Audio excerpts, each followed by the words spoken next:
nasihat mereka. Keras kepala. Apa akibatnya? Lihat nih. Sampai jadi jelek begini masih potong panting. Kau sih terlalu menuruti gelora jiwa mudamu yang menggebu-gebu dan kurang pertimbangan. Penuh gairah memang, tapi tak logis. Coba kalau imajinasimu dulu tak ngawang-ngawang, tak akan sulit sekarang keadaanku. Apa? Salahku sendiri. Enak saja kau ngomong. Kamu kan yang memilih semua ini. Sok romantis, sok beda dari yang lain. Terlalu percaya pada fiksi, pada puisi. Gayamu seperti seniman kelibat dunia. Estetika. Nih lihat. Kamu sangka semua ini bisa membuatmu mulai apa yang kau impikan?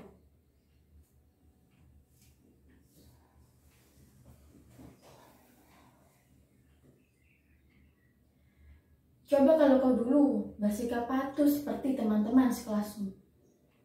Berpikir dan bertindak sebagaimana anak-anak yang waras pikirannya. Sekolah dengan baik, hidup tertib, mengembalikan diri supaya menguasai keahlian di bidang yang lebih bernilai guna dan bisa diandalkan untuk mendapat pekerjaan yang lebih layak. Kamu malah edan-edanan dengan fiksi, puisi, seni, halah, Fred. Inilah hasilnya. Begadang setiap malam demi menumpahkan ide, imajinasi, getaran-getaran lembut dari palung jiwa terdalam. Semua tak bisa dinyahkan lagi. Membayang-bayangi jiwamu sepanjang hayat. Mengilhami, menginspirasi, membentuk watak, seni, keseimbangan.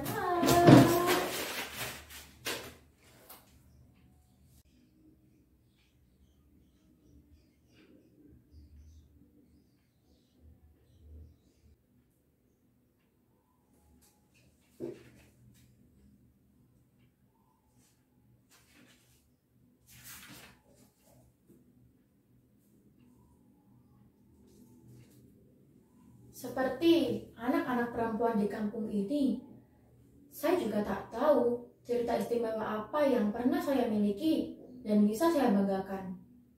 Selain cerita lumrah yang tak akan mengilhami siapapun. Tapi, sejak guru bahasa Indonesia kami menunjukkan sebuah puisi yang sangat indah, saya merasa seperti ada yang dituangkan ke dalam kepala dan dada saya, membuat semuanya terasa berbeda. Saya seperti dibimbing oleh kekuatan dalam diri saya, dan itu tak bisa saya jelaskan. Saya juga tak pernah membenci pelajaran-pelajaran lain, tapi saya jadi cinta banget dengan puisi, novel-novel hebat dari pengarang-pengarang di negeri ini maupun pengarang dunia. Musik, drama, lukisan, tari, semua keindahan dalam karya seniman yang tak habis saya kagumi. Tapi lalu teman-teman menganggap saya sok tua sebelum waktunya, orang aneh, gak matching dengan umur, sok berat, seniman anakan, dan sejumlah gelar khusus lainnya yang saya terima. Teman-teman tidak mengucilkan saya. Mereka hanya senang mengolok-olok demi bisa tertawa lantang bersama. Tapi saya senang, setidaknya saya bisa membahagiakan mereka.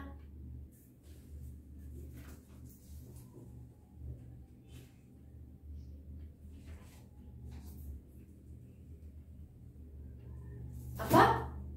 Aku mengacaukan hidupmu? Aku yang mengakibatkan nasib yang selalu kau keluhkan itu? Hei Nona, oh kau masih Nona atau sudah Nyonya? Oh masih Nona. Hah? Apa? Separuh Nona, separuh Nyonya? Oke, apapun statusmu, dengarkan saya. Di usia seperti saya sekarang, setiap orang harus membuat pilihan. Dan saya melakukannya, memilih. Saya tak mau hanya ikut-ikutan seperti mereka, yang menjalani hidup ini seolah-olah seperti warisan. Tinggal mengulurkan tangan dan menerima apa saja yang diberikan, lalu menjalaninya, menjadi tua dan mati.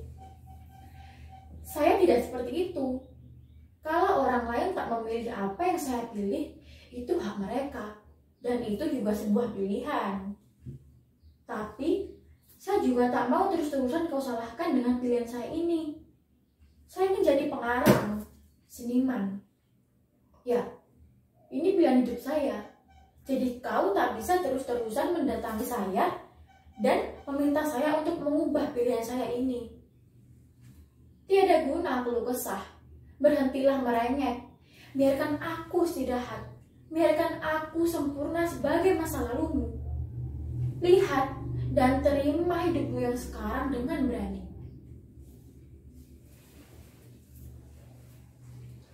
Saudara-saudara, profesi yang saya pilih ini memang tak menjanjikan finansial yang hebat, popularitas berlimpah, atau status yang membanggakan bagi keluarga. Tapi saya harus melakoninya. Dan saya tahu, saya tak akan mendapat dukungan dari siapapun. Mungkin mereka tak akan menghalangi saya. Ya, karena saya keras kepala. Tapi mereka pun tak akan menunjukkan dukungan. Saya hanya dibiarkan dengan pilihan ini sambil mereka diam-diam berharap saya gagal. Sehingga mereka bisa mencibir dan menunjukkan ke depan muka saya bahwa pendapat mereka lah yang benar. Lalu berkata pada saya, persis seperti yang selalu kau katakan. Kapok. Makanya, jadi anak jangan ngeyel. Benar kan Viribus? Bagaimanapun, jadi PNS itu pilihan terbaik. Kalau sudah gini, siapa yang bisa menolongmu? Kalau saja kau melanjutkan kuliah, minimal punya ijazah S1 untuk melamar kerja.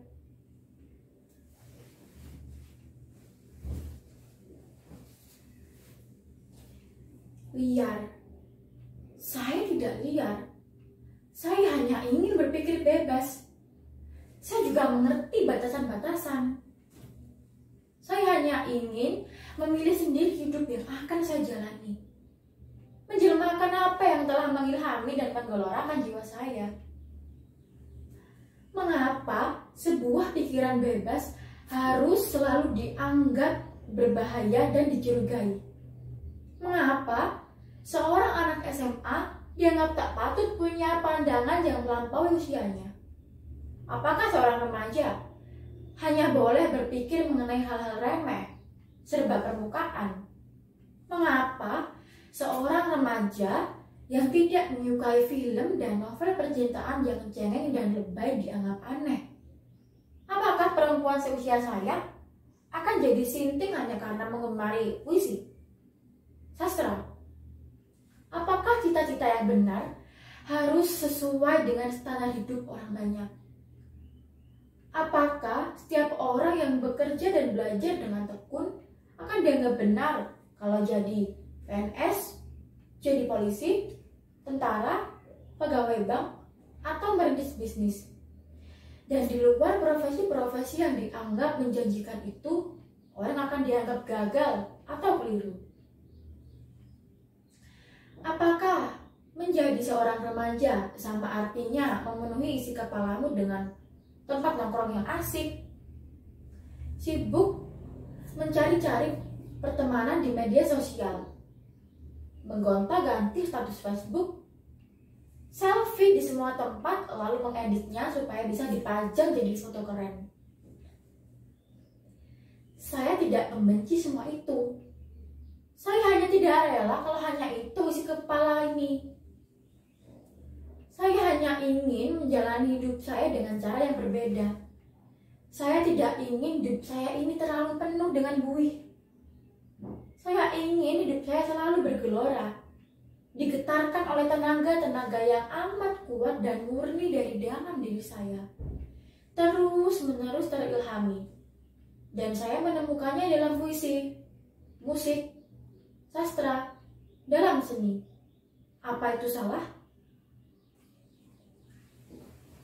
Barangkali di antara kalian mulai berpikir bahwa kata-kata saya ini atau kalimat-kalimat yang saya ucapkan ini bukan berasal dari alam pikiran seorang anak SMA. Atau mulai berkata dalam benaknya, "Ah, bahasanya terlalu tinggi untuk remaja." Atau, "Ini mah cuma naskah drama, aslinya nggak begitu." Tidak, ini memang saya. Semua ini keluar dari benak seorang remaja. Kalau banyak di antara kami yang hanya mengerti bahasa gampangan dan selalu kesulitan mencerna bahasa yang sedikit berbobot, itu karena memang yang diberikan kepada kami terlalu banyak sampah. Beri kami kalimat-kalimat kuat yang bisa menggedor jiwa kami. Beri kami bahasa yang mendalam dan tempat kami untuk bersusah payah mencernanya. Maka kami akan berbeda. Maka Anda tak akan lagi menganggap aneh kalau ada remaja seperti saya.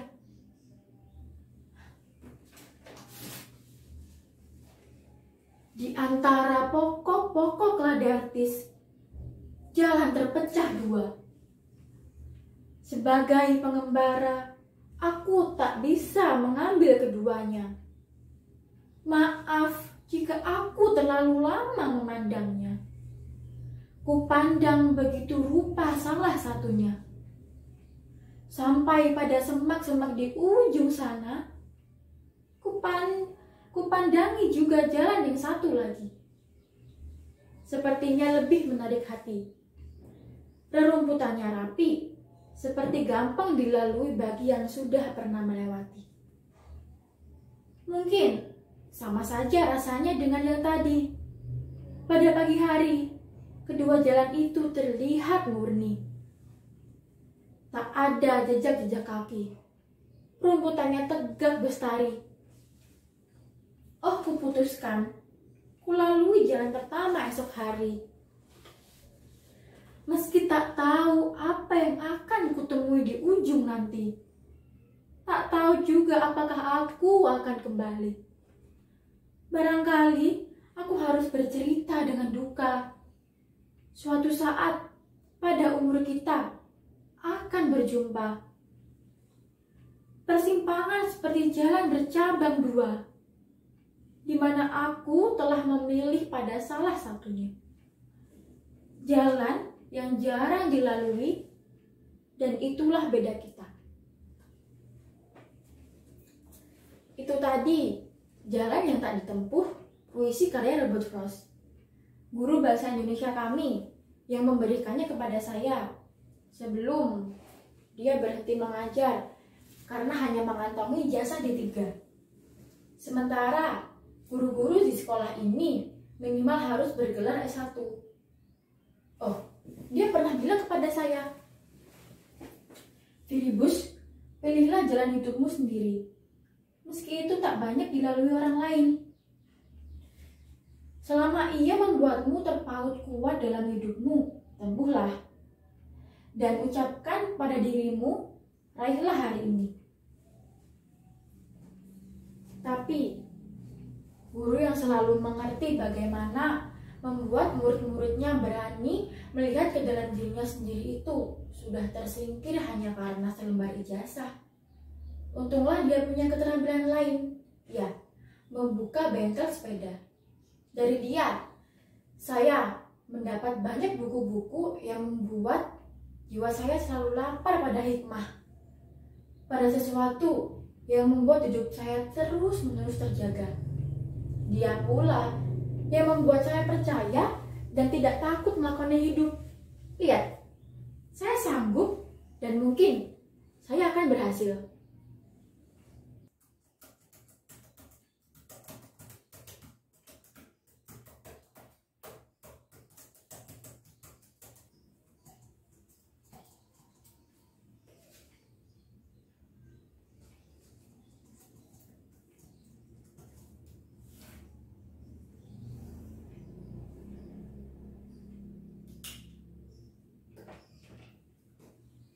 Saya susah sekali mendamaikan keduanya. mereka terus-menerus bertengkar. Padahal cerita ini harus saya bereskan besok. Pihak penerbit sudah memberi deadline. Mereka tahu seluruh anak-anak remaja di negeri ini membutuhkan bahan cerita yang bisa mengilhami sebuah perubahan besar dalam hidup mereka. Sebenarnya sejak 10 tahun terakhir, saya agak kewalahan meladeni banyaknya permintaan dari penerbit juga para produser film yang tertarik pada masalah-masalah remaja. Mereka butuh sesuatu yang lebih punya bobot dan menginspirasi.